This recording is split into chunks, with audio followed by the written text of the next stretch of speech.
Have you ever felt it? That profound shift deep inside, maybe a stronger intuition kind of guiding your choices. Or perhaps you've noticed it out in the world, that societal whisper, or maybe even a roar, pushing for something, well, different. Something more nurturing, maybe, more connected. It's like this undeniable inner call, Yeah. a feeling of some innate wisdom wanting to be unleashed, urging you to connect with a really powerful creative force within yourself. A lot of people are feeling this exact call. We hear it anecdotally, and spiritual teachers are definitely observing it in their students right now. So today we're embarking on a deep dive into something truly impactful for, well, for all of us, the divine feminine awakening. It's a concept that's really gaining recognition across so many circles, from spiritual teachings right through to everyday conversations. And, for very good reason. There's this widespread curiosity about it, isn't there? A sense that something vital is stirring. That's absolutely right. And for this deep dive, we've really gathered insights from a rich and pretty diverse collection of sources. We've looked into everything from deeply personal accounts, stories of transformative spiritual experiences and ancient spiritual teachings stretching back millennia, all the way to modern yoga philosophy and the really practical, actionable guidance you can use in daily life. These materials give us a really comprehensive yet wonderfully varied range of perspectives on what exactly the divine feminine is, why it seems to be reemerging so powerfully right now, and crucially how each of us, and this is important, regardless of gender identity, can tap into and cultivate this incredible essential energy. Right. So, our mission for this deep dive is to truly unpack what this awakening means. We want to help you recognize its signs, the subtle ones, and maybe the not so subtle ones within yourself and the world around you. And most importantly, we want to equip you with actionable ways to cultivate and embrace this essential energy in your own life. So, get ready for some surprising facts, maybe some profound insights, and perhaps even a few powerful aha moments that could shift your perspective. Okay, let's begin by getting to the core of it. What exactly is this divine feminine we're hearing so much about? It's a term that gets thrown around a lot, but what does it really signify? Is it more than just a catchy phrase? Definitely more. At its heart, the divine feminine refers to the spiritual, nurturing, and intuitive aspects we've traditionally associated with femininity. But, and this is vital to emphasize right from the start, this isn't about biological gender, not at all. This energy, it transcends cultural and gender boundaries. It resides within all beings, every single one of us. Think of it less as a characteristic belonging only to women and more like a cosmic spiritual force, a fundamental principle of existence. And it balances its counterpart, the divine masculine. Our sources show its roots go way, way back, predating a lot of the patriarchal shifts in history. In Taoism, for example, it's known as yin energy. That's characterized by receptivity, intuition, introspection. And it contrasts with yang, or masculine energy, which is more about action and external focus. And across many ancient spiritual traditions, this feminine force was really honored, seen as the source of creation and sustenance. It was often symbolically connected with things like the moon, Mother Earth, the transformative power of water, these deep cyclical forces. So while the divine masculine is often seen as the active, the doing force, the structuring, protecting, achieving things, the divine feminine represents the receptive, the being aspect. It's the source of intuition, those creative insights, that profound wisdom that flows from inner knowing rather than just external data. It embodies deep unconditional love and boundless compassion extending to yourself, to others, to all living things. Think of qualities like receptivity, just being open to guidance, to experiences, and a profound connection to the natural rhythms of life, like mirroring the moon's phases, the Earth's cycles. It's very cyclical. There's also a unique strength found in vulnerability, in emotional intelligence, that allows for real authenticity and deeper connection. This energy also emphasizes collaboration, cooperation, community building, rather than, say, competition. And fundamentally, it celebrates sensuality and the physical body as a sacred vessel for spiritual expression. It recognizes pleasure as a pathway to presence, to deeper connection. That paints a much richer, much deeper picture. Okay, so when we talk about a divine feminine awakening, we're not just talking about individual growth then, are we? How do our sources define this awakening in a broader sense, more transformative? You're absolutely right. It's far more than just personal development, though that's part of it. A divine feminine awakening is a profound transformative process. It involves deep self-awareness and allowing these dormant aspects of our being to come forward. These are often parts we might have suppressed or ignored or even pushed into what spiritual traditions call our shadow side. The shadow side, okay. Yes, the unacknowledged or unintegrated aspects of our personality. It's really a journey of deep self-discovery. It's about healing old wounds and reclaiming the inherent power and ancient wisdom that have always resided within us, often lying dormant, beneath layers of societal conditioning, or personal trauma. It's been likened to letting your inner light finally turn on, but maybe more accurately, it's about remembering and fully embodying who we truly are at a soul level. One spiritual teacher we looked at even playfully refers to this awakened energy as GOFL, the goddess of fun and light. GOFL. I like that. It's catchy, right? Okay. And it perfectly encapsulates the joyful, dynamic, and sort of love-saturated quality of awakened consciousness, which is Shakti. Shakti. That's a term I think many listeners might recognize, but could you elaborate a bit on its significance here? What exactly is Shakti in this context? Absolutely. Shakti, in Hindu traditions, is often described as the divine, feminine, cosmic energy. It's the active, creative force that animates the entire universe. Think of it like the universe's spark plug, maybe, or its dynamic life force energy. It's the power behind all creation, all transformation, all evolution. So when we talk about a divine feminine awakening, we're really talking about activating and aligning with this very primal creative Shakti within ourselves. It's not just some philosophical concept. It's a palpable, intelligent energy. And when fully embraced, it can profoundly reshape our reality. It kind of explains why so many people are drawn to this idea right now. There's this visceral, intuitive pull, a sense that the world needs this energy to be reignited. And that innate understanding leads us directly into why. Why is this divine feminine rising now? When we look at the current state of our planet, it's pretty evident, isn't it, that there's been an excess of masculine energy. Now, this masculine energy, in its foundational form, it's essential for organizing, ruling, fighting, building, dominating even. It's a necessary force for progress and evolution, the force that helps us get things done efficiently, in an orderly manner. We've needed it since the dawn of time for growth, for change, for laying foundations, forging ahead. However, and this is a big however, our sources make it really clear that the shadow side of the divine masculine is its preoccupation with power and control. When this masculine energy becomes corrupted, immature, it manifests as the toxic patriarchal society we've experienced for centuries. This societal structure, it's built on a foundational philosophy of yet, reject, use, and dominate. And we see the stark, painful consequences of this profound imbalance all around us. Pervasive racial, sexual, religious intolerance, deeply entrenched gender inequality, unrestrained materialism leading to massive environmental decimation, climate change, devastating natural disasters. It's a world where an unchecked, unripened masculine energy has created widespread chaos, division, suffering. It's deeply impacting our collective well-being and the planet's health. That distinction between mature and immature masculine energy is really thought-provoking. It immediately prompts a question, though, doesn't it? If the masculine has been running unchecked in this immature form, what does that imply about its feminine counterpart? What's the feminine's role in this dynamic? How has it, allowed things to get so out of balance? That's such a crucial point and often overlooked. It truly shifts the perspective away from simple blame. This immature divine masculine, it can be characterized maybe as a wayward, nihilistic teenager. Someone who mistakenly believes power comes from overshadowing others, from control, brute force. Rather than understanding that true inner strength comes from mature divine masculine traits, things like mercy, integrity, honesty, accountability, the wisdom to create and protect, not just destroy. And this is where the divine feminine's role in this imbalance becomes profoundly clear. Our sources suggest that, like the divine masculine, the divine feminine has, until now, also been in an immature state, though in a very different way. By hiding in the shadows, by dimming her own light, by forgetting her inherent power, she has inadvertently allowed the domineering shadow side of the divine masculine to get out of control. So it's not just one-sided.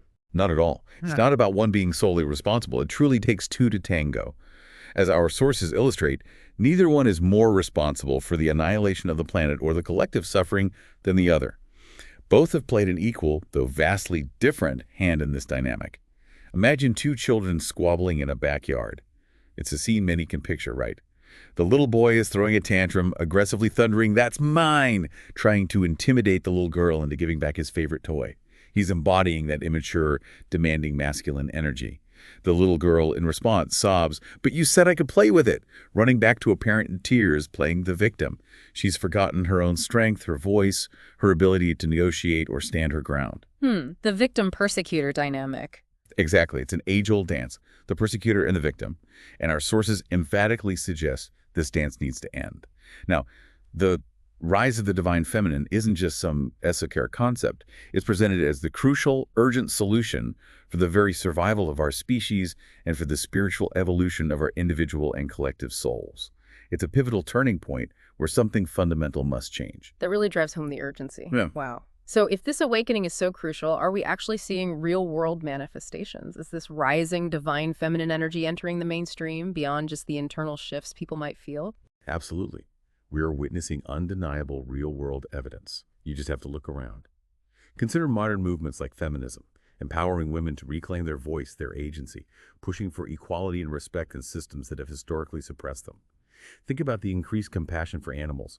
That's leading to more ethical eating choices, a greater recognition of the interconnectedness of all life, or the widespread mainstreaming of yoga and meditation practices that emphasize interconnection, emotional balance, holistic well-being. These are all hallmarks of the divine feminine. Even social media initiatives like the hashtag #MeToo and hashtag Black Lives Matter movements.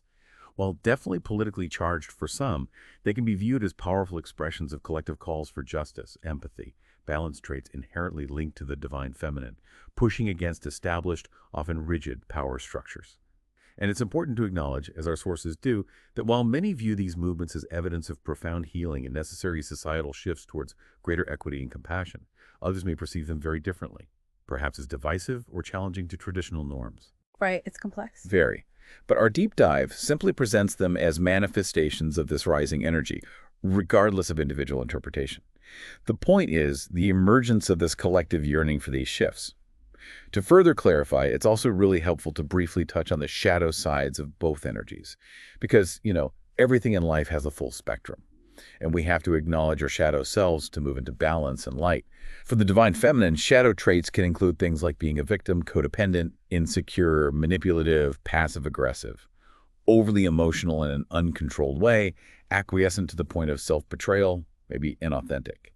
These are often responses to suppression or a forgotten power.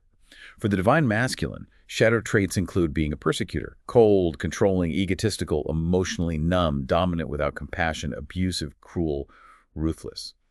Now, it's crucial to understand that the traits themselves are neutral. Issues only arise when they come out of balance and manifest as extremes. Okay, so it's the imbalance that's the problem. Exactly.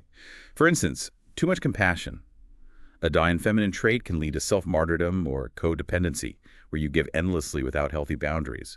Conversely, too little compassion can manifest as cruelty, a shadow masculine trait that ignores suffering. So in essence, the light side of both the divine feminine and divine masculine is truly the balanced side. It's a state of harmony, integration, conscious application, rather than an extreme. It's about conscious awareness of how we wield these powerful forces within us. That clear distinction between a trait and its imbalance is really crucial. It helps us understand the spectrum.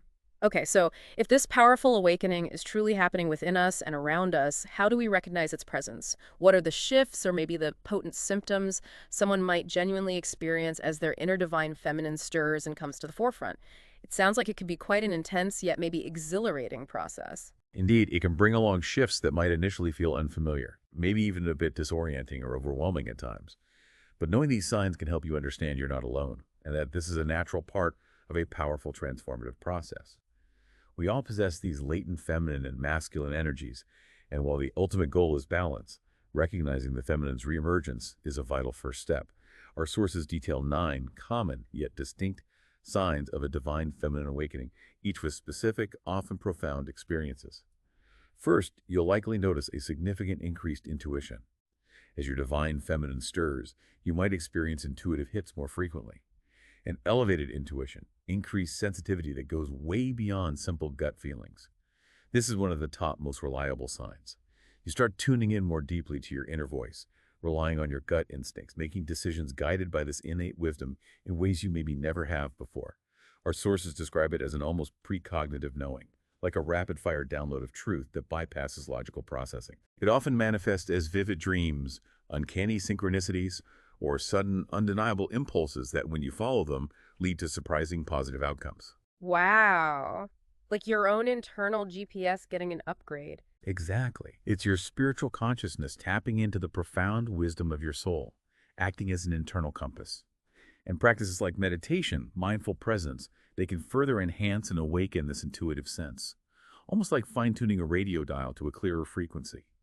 Second, there's often a deeper connection to nature.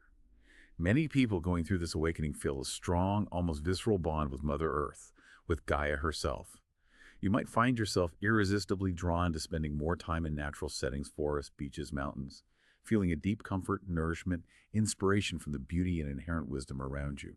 This often extends beyond just appreciation to a powerful desire to actively care for the environment, to prevent issues like climate change, environmental disasters, because you truly recognize the interconnectedness of all living things. You sense the earth as a living, breathing entity that needs your reverence, your protection. It's a feeling of belonging, of being part of a larger, sacred web. Third comes emotional release. This awakening process is deeply alchemical.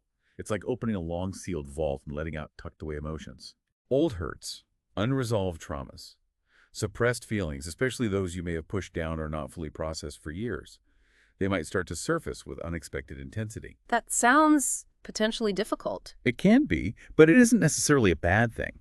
It provides powerful opportunities to sense, acknowledge, heal, and grow. The understanding here is that emotions are energy in motion and need to be released, unquote. For centuries, especially within patriarchal structures, emotional expression, particularly feminine emotions like grief or profound joy or vulnerability, has been seen as weakness and suppressed. This awakening is an urgent call to reclaim that emotional sovereignty, understanding that when acknowledged and allowed to flow, emotions become powerful conduits for healing and insight rather than stagnant blocks causing physical or mental distress. Fourth, you'll likely find yourself reviewing your relationships. A significant and often challenging sign is when you start thinking critically, maybe even ruthlessly, about your close connections. You'll instinctively evaluate the balance of give and take, assessing their fairness, authenticity, energetic reciprocity. So cleaning house a bit. You could say that. It often leads to rooting out toxic ties, relationships that drain your energy, diminish your self-worth, or just no longer serve your highest good, and focusing your precious energy on connections that genuinely foster your growth, your well-being, mutual respect. It's about consciously creating a supportive squad or soul family that truly uplifts you. Fifth, prepare for a vivid burst of creative expression. When the divine feminine energy awakens, it often brings a flood of innate creativity and a powerful urge for self-expression. And this isn't just about picking up a paintbrush or learning an instrument, though it could be. You might discover hidden talents you didn't even know you possessed, or feel an irresistible compulsion to explore new artistic endeavors, art, music, writing, dance, or even innovative problem-solving in your professional life. Our sources describe this creative flow as almost alchemical, transforming old wounds into powerful artistic statements maybe, or allowing ideas to flow through you as if from a universal wellspring, rather than being thought up linearly. Like being a channel for creativity. Precisely. This creative boost leads to a deep sense of happiness, fulfillment, and vital life force energy. Sixth, you'll likely start exploring spirituality and rituals. During this journey, you'll probably reconnect with the sacredness of life, the inherent magic found in rituals, both ancient and personal. This could involve trying out new spiritual practices, perhaps something like a sound bath, a drumming circle, a sacred dance class. It might also mean creating your own deeply personal rituals in a sacred space at home, a simple altar, a daily journaling practice, maybe a specific way of preparing your tea. Bringing back this sense of sacredness reintroduces a deeper sense of respect, purpose, and reverence into your daily life, transforming mundane activities into meaningful acts.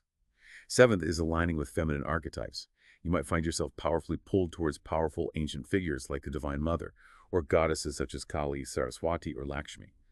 This alignment isn't really about worshiping external deities as much as it is about getting in sync with these archetypal energies, these powerful, caring, strong, nurturing forces, and then beginning to embody these very qualities in your own personality. So embodying the archetype yourself. Exactly. It's like becoming your own superwoman with a potent mix of kindness, compassion, wisdom, and fear strength, serving as an inspiring example for all the women and men around you. The eighth sign is a heightened sensitivity to energy. Imagine gaining a sophisticated vibe detector or an intuitive superpower radar for subtle energetic shifts. A vibe detector. I like that too. Right. You start feeling things more intensely, picking up on subtle changes in the atmosphere, sensing the general vibe of places, people, situations that you might have previously overlooked. It's not just what you see or hear. It's like your internal antenna is becoming exquisitely dialed up, giving you a backstage pass to the energetic dance of the world.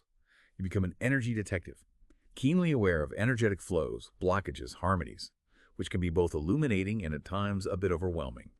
And finally, ninth is syncing with natural cycles. The moon, in particular, can become your guiding light, almost a cosmic companion in this adventure. You start to understand its different phases: new moon for setting intentions, full moon for releasing and celebrating. and how its powerful gravitational and energetic pull influences your emotions, your energy levels, your creative flow. This often involves consciously planning activities, setting intentions, performing rituals in rhythm with its magical vibrations, truly making the moon a partner in your cosmic divine feminine dance. Many women even find their menstrual cycles begin to synchronize with the moon, further highlighting this profound embodied connection to nature's rhythms. That's a truly comprehensive picture of what this awakening feels like from within. Okay, so if we're recognizing these profound shifts, these inner stirrings, how do we actively nurture and cultivate this divine feminine energy within ourselves? What are the essential practices for this journey, for really embracing this powerful flow and embodying it in our daily lives? Right, that's the practical heart of the matter.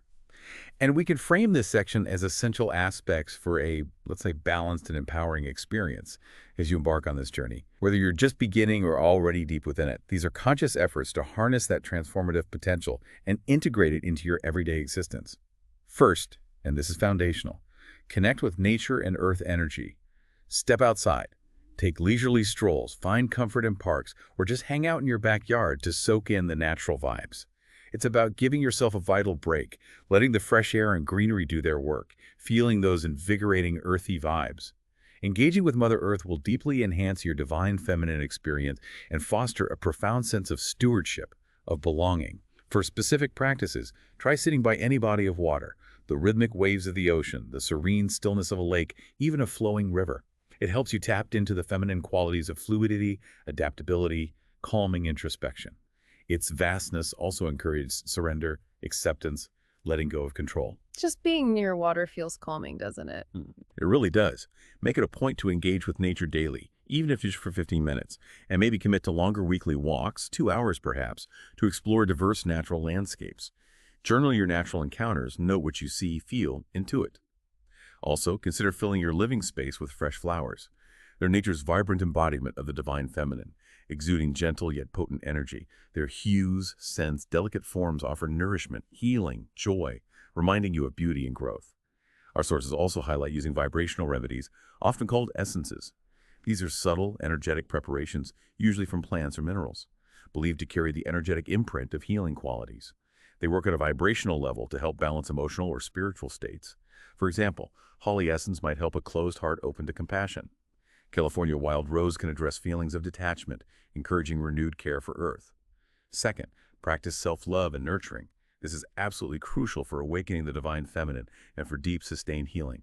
Think of it as consciously creating a sacred space for your mind, body, and soul. Methods include daily meditation to clear your head, connect with inner stillness, journaling your thoughts and feelings without judgment, taking relaxing baths infused with essential oils, engaging in creative activities that genuinely bring you joy, that sense of flow. Use positive affirmations. They act as powerful daily reminders to honor and validate yourself. Self-massage is a tender, loving way to self-care. Using healing touch to foster a loving relationship with your body, releasing physical and energetic tension. A significant aspect here is cultivating openness to receiving. This is a conscious act of self-nurturing, and a core feminine principle often forgotten in a culture that overemphasizes constant giving. Right. Receiving can be hard sometimes. It can. Graciously accepting compliments, gifts, support, kindness without deflection or guilt. It invites positive energy and acknowledges your inherent worthiness. It truly allows positive energy into your life. Essences here might include crabapple for fostering self-acceptance, or rose quartz, which deepens self-love and helps resolve emotional blockages in the heart chakra. Third, embrace intuition and inner knowing. We reiterate, intuition is a natural, inherent skill for everyone, not just for psychics. It involves learning to trust your inner guidance, that subtle wisdom over external answers. Consciously activating this profound inherent wisdom, journaling is a soulful, powerful practice for introspection, self-discovery. Dedicate maybe 10 minutes daily to write uninhibitedly, letting thoughts and feelings just spill onto the page.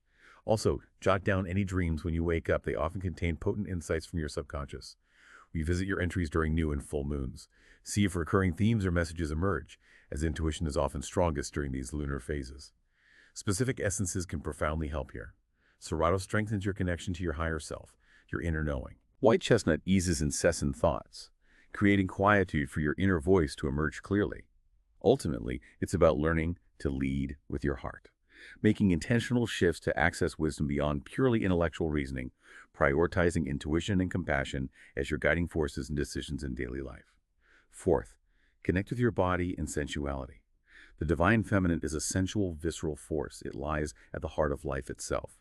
Our sources strongly encourage learning your body's unique language and consciously exploring its innate pleasures. From mindful eating, deep restorative sleep, to profound relaxation and sacred sexual connection, all as integral parts of self-care and spiritual practice. Intuitive movement is incredibly powerful. Dance freely. Allow your body to flow without inhibition, especially emphasizing your hips and waist centers of feminine power. Just letting go and moving? Exactly. It's a profound way to express yourself, release emotions, connect with your innate sensuality and vital life force. Structured movement like yoga and qigong can also explore strength, flexibility, sensuality in a disciplined way. Singing allows you to use your voice freely, passionately, activating your throat chakra. Consider joining choirs or local singing circles. Regular water contact immersion in lakes, rivers, oceans, or even weekly baths with aromatherapy oils like rose, jasmine. Ylang-ylang nourishes the body, cleanses the aura, enhances connection to feminine fluidity. Self-touch, lovingly exploring your body through gentle massage or conscious caress, heightens sensual awareness, improves responsiveness, fostering a deeper, more intimate relationship with yourself. Crucially, healing the womb is considered the epicenter of divine feminine energy and creation, regardless of physical anatomy. Practices include celebrating your menstrual period, shifting perspective from curse to empowerment, self-acceptance, womb meditation, placing hands on your lower abdomen, deep breathing, sending love, using specific crystals like moonstone, rose quartz, carnelian, gentle womb massage, nurturing herbal steams. Essences for sensuality include hibiscus, which can aid in healing sexual trauma and reconnecting with joy and physical love. Fifth, foster community and sacredness. Finding your support crew or soul family is transformative. Actively seek out and join groups focused on spiritual growth, feminine power online or in person. Sharing struggles, triumphs, learning with a supportive community is invaluable. One participant shared how they experienced profound healing on a women's retreat in Guatemala, simply by sharing their life stories with other women, realizing shared experiences regardless of background, fostering deep sisterhood and connection. That shared experience is powerful. Immensely. Beyond community, create sacred rituals in your daily life. Simple yet meaningful gestures that add magic and tension to your routine. Expressing gratitude before meals, setting positive affirmations for the day, or simply pausing to be present and mindful. This cultivates intuitive guidance, unconditional love in everyday moments. Lighting candles or incense are powerful sensory rituals. They subtly shift your mind into a receptive, meditative state, creating a soothing, feminine atmosphere through soft light and aromatic fragrances. And finally, listen to feminine music. Tune into graceful rhythms, harmonious, often soulful sounds to access hidden desires, release emotions, connect with the emotional depth and flow of the divine feminine. Artists like Sabrina Claudio, Elena Barraz, Tahine Aiko are mentioned in our sources as embodying this fluid, ethereal feminine flow. Sixth, and this is a critical, often challenging point, embrace your shadow side. A divine feminine awakening isn't always roses and rainbows. It often involves digging into our own personal mystery box and confronting what we've long avoided. Facing the uncomfortable stuff. Exactly. Facing hidden fears, unresolved doubts, unhealed trauma, the parts of yourself you deem unlovable or unacceptable. It's about making friends with the painful parts of yourself, which is absolutely crucial for genuine self-care, deep inner healing, feeling truly whole and complete. The process demands you listen to your intuition, honor your energy and physical body throughout this often challenging journey. Give yourself compassion, patience as these layers reveal themselves. And seventh, balance feminine and masculine energies. This journey is not about abandoning or rejecting masculine energy, not at all. Rather, it's about consciously integrating and blending, both for what our sources call a superhero combo. A superhero combo, okay. Right, it's about cultivating confidence and assertiveness, alongside vulnerability and receptivity. It's about harmonizing doing and being, action and dreaming, finding profound power, and having both qualities fully expressed and integrated. Ultimately, when these two inherent energies are in balance, you operate from your soul, a place of inherent meaning, deep desire, authentic emotions, unwavering self-love, quiet confidence, profound truth, lasting inner peace. This balanced state allows you to radiate peace, compassion, love, while simultaneously maintaining healthy, clear boundaries. You become empowered in your own right and, in turn, powerfully empower others around you to step into their own strength and wholeness. You feel secure, deeply at peace, truly listening to your inner voice, supremely comfortable and joyful in your own physical body. And it's important to clarify, this isn't about being pleasing or compliant to others' expectations. Rather, it's about embodying true, unshakable strength by holding your boundaries with compassion and love, a balanced integration of both your sacred masculine and feminine energies. Now, while these cultivation practices sound deeply empowering, and they are, it's vital to address the deeper implications and sometimes profound challenges of this awakening. Our sources are clear. The path to awakening is often described as brutal, not always sunshine and roses, especially for the divine feminine. This potential brutality stems from historical and collective trauma stored deeply in the divine feminine's very DNA. Passed down through generations, absorbed from collective experience. We're talking about centuries of systemic oppression, spiritual slavery, voicelessness, pervasive sexual shame, the repression of natural gifts, and even the literal burning at the stake of those who dared to embody this untamed feminine power. All of this brutality, our sources suggest, was fueled by a profound, pervasive fear of what the divine feminine can and will become if she's truly unleashed, free to express her gifts, her ferocity, her profound emotions, her sacred sexuality, to live authentically as source and intended. So naturally, her path to releasing herself from these invisible chains, these ancestral wounds, is going to be profoundly challenging. It requires immense courage and resilience. Wow. What's truly fascinating here is the idea that this journey involves confronting such deep-seated ancestral trauma. It's not just personal healing, is it? It's something much broader, woven into the very fabric of collective consciousness. That sounds almost overwhelming. Precisely. And this deep dive into collective trauma often leads to a common phenomenon we see in modern spirituality: spiritually bypassing. Spiritually bypassing, what's that exactly? Yeah. It's the subtle, often unconscious act of using spiritual practices or beliefs as a feel-good band-aid, a way to avoid difficult emotions, unhealed wounds, or challenging life circumstances, especially when those circumstances are perceived as bad or negative. It's an intellectual or emotional escape. But true spirituality, as our sources explain, isn't about merely feeling good or only embracing positive vibes. It's about accepting yourself fully as a soul, having a profoundly human, physical experience, embracing all aspects, shadow and light, joy and sorrow, fear and love. And it's important to clarify, this isn't about associating positivity with being good and negativity with being bad, because a truly awakened divine feminine understands that dualities and polarity, the concept of good and bad, don't truly exist beyond the physical plane. All is simply energy. All aspects are valid, worthy of love and integration. This is also why the logical mind often cannot make sense of profound soul-level experiences. Our consciousness precedes our rational mind. While the mind valiantly tries to compartmentalize, categorize, find linear patterns for soul-based happenings, it inevitably cannot keep up as consciousness expands beyond its familiar boundaries. True awakening involves a radical act of surrendering to the mind's limitations and embracing the soul's boundless, limitless nature. When New Age communities speak of letting go, surrender, ego death, this is what they mean: the profound death and rebirth process. Death and rebirth. Yes. Life, as one knows it, may literally crumble. Old relationships might shift or fall away. Hypersensitivities emerge that can feel intense. Dormant psychic or intuitive gifts reawaken in unexpected ways. This is all part of allowing the old to fall away, creating sacred space for the new, for the authentic, soul-aligned selves to emerge. It can feel disorienting, like losing your footing, but it's ultimately a necessary shedding. That sounds incredibly intense, this death and rebirth, and we have a powerful anecdote from our sources that truly brings this to life. The personal story of Diane Hiller's spontaneous Kundalini awakening vividly illustrates the raw, transformative power of this entire process. Can you tell us about what happened to her? Diane Hiller's experience back in May of 2005 is a striking, almost mystical example of this intense awakening. She was at a consult in New York City, and while chanting a mantra in front of a photo of Green Tara, a revered Buddha and Bodhisattva, known as the Mother of Liberation, known for her swift, compassionate action, she experienced a profound physical transfiguration. Those who witnessed it described her looking 20 years younger, her green eyes shining like emeralds, light literally emanating 3 feet off her body. Wow, visible light. Visible light.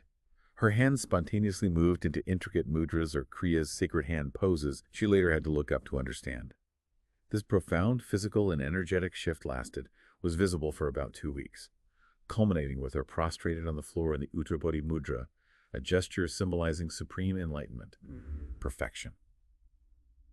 The raw experience itself was so profound that her Indian MD, who thankfully understood what was happening as a spiritual phenomenon, observed the shift and immediately put Diane on medical leave for 2 weeks to recover, to integrate. It took her 5 full years to regain her physical health and full energetic integration, though she remained mentally intact and spiritually elevated throughout. She became very, very gifted as a result. An activation of her root deity, the Green Tara. For that moment, she was enlightened, profoundly transformed. She's not been the same since. Beyond the remarkable physical changes, Diane experienced unusual and often challenging symptoms. She gained the ability to see sickness, addictions, even energy realms and others seeing beyond the physical form. She also had disturbing visions, later realizing she was picking up intense residual energy from old conference pamphlets about famous murders she just happened to have in her bag. So hypersensitivity became almost literal psychic ability. Exactly. This phenomenon is deeply connected to Kundalini, which our sources describe as a specific form of Shakti that is hardwired into the human body for the purposes of evolving consciousness. Its awakening, often dormant, until activated through intense meditation, yoga, or spontaneous spiritual experiences like Diane's, is considered the force behind real spiritual progress. Yeah. And it has the potential to burn away 250 years of karma, meaning accelerate the release of past energetic patterns and lessons. There's also a mystical detail that highlights the depth of this connection for Diane. Her classmates witnessed a single tear running down her left eye as the experience concluded. This is profoundly linked to the Buddhist figure Avalokiteshvara, the bodhisattva of compassion. It said that a teardrop from his left eye fell and became the Reverend Tara. That's incredible synchronicity. It truly is.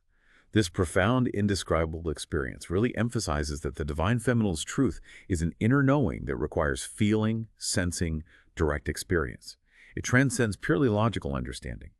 It also reinforces the idea that beyond the physical plane, duality and polarity, good and bad, don't exist.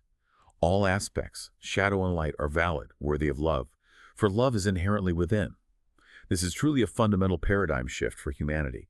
It signifies the onset of a new era. While established systems, health, government, education, even traditional religious institutions may initially resist this change because they are built on outdated thought processes, maybe fear the erosion of their control, the change is upon us now. As this energy continues to rise and integrate, things are going to get even more interesting and complicated on a global scale, leading to both challenges and unprecedented opportunities for growth. It powerfully underscores the importance now, more than ever, of raising one's vibration, cultivating this balanced energy within, navigating these shifts with conscious awareness. That's a powerful and sweeping vision of what's unfolding. So, okay, what does this all mean for us, the listener, beyond the initial challenges and these profound shifts? What are the ultimate gifts, the transformative benefits of consciously embracing and cultivating this divine feminine energy within ourselves, regardless of our gender? The benefits are truly profound and far-reaching. They transform not just individuals, but potentially the collective human experience itself. When you commit to awakening and integrating the divine feminine within you, you can expect a cascade of positive changes.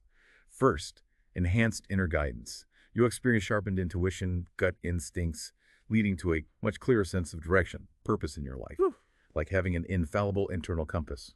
Second, increased flexibility and spontaneity. There's a greater ease in adapting to life's inevitable flow, becoming more receptive, less resistant to change, navigating transitions with grace, openness. Third, profound compassion and acceptance. This translates to deeper self-compassion, which naturally extends outwards, fostering increased love, acceptance of others, leading to more authentic, fulfilling connections. Fourth, a deeper connection to the divine.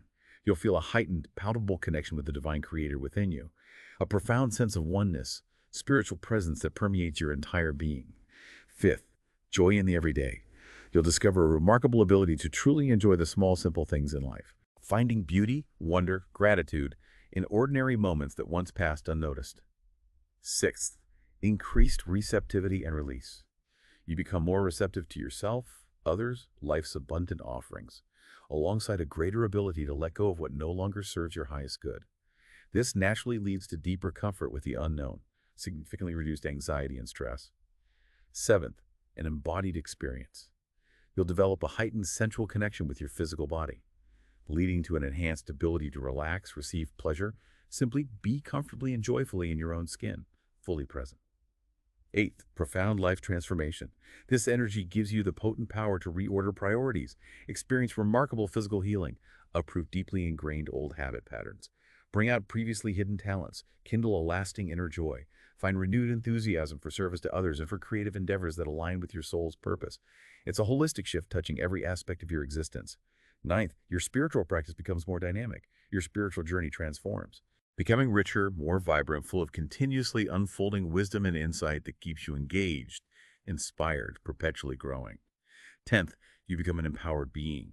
You will find yourself radiating peace, compassion, unconditional love, all while powerfully maintaining healthy, clear boundaries. You become deeply empowered in your own right and, in turn, powerfully empower others around you to step into their own strength and authenticity. And finally, a deep sense of inner harmony. You feel truly secure, deeply at peace, effortlessly listening to your inner voice, supremely comfortable and joyful in your own physical body. Again, it's important to clarify. This isn't about being pleasing or compliant to others' expectations. Rather, it's about embodying true, unshakable strength by holding your boundaries with compassion and love, a balanced and integrated expression of both your sacred masculine and feminine energies. What an incredible journey we've taken today. Wow. We've journeyed through the very essence of the divine feminine, exploring its core qualities, understanding why its reemergence is so crucial for our planet, our individual well-being. We identified the subtle yet profound signs of its awakening within us, from that heightened intuition to a deeper, almost mystical connection with nature. We then explored numerous actionable pathways to actively nurture and cultivate this energy in our daily lives, from self-love practices to consciously embracing our shadow side. And we acknowledged the challenging yet ultimately transformative depth of this process, particularly for the divine feminine, by delving into historical traumas and remarkable personal anecdotes, like Diane Hiller's, that demonstrate its raw power. Indeed. The rise of the divine feminine is truly a transition into an energy flow that cannot be forced or controlled. It is, as our sources assert, the onset of a new era. This fundamental shift, this cultivation of the yin, the Shakti within us, this receptive, intuitive, nurturing, fiercely compassionate force is absolutely essential for authentic growth, both personally and collectively. Our minds, our bodies, our children, our communities, our world are all crying for the rise of the divine feminine, aching for its balance, its healing touch. What will you do to answer that call in your own life? What stands out to you most powerfully from this deep dive into the divine feminine awakening? How might these insights resonate with your own experience? And maybe, what small intentional step will you take this week to honor and cultivate this powerful inherent energy within yourself?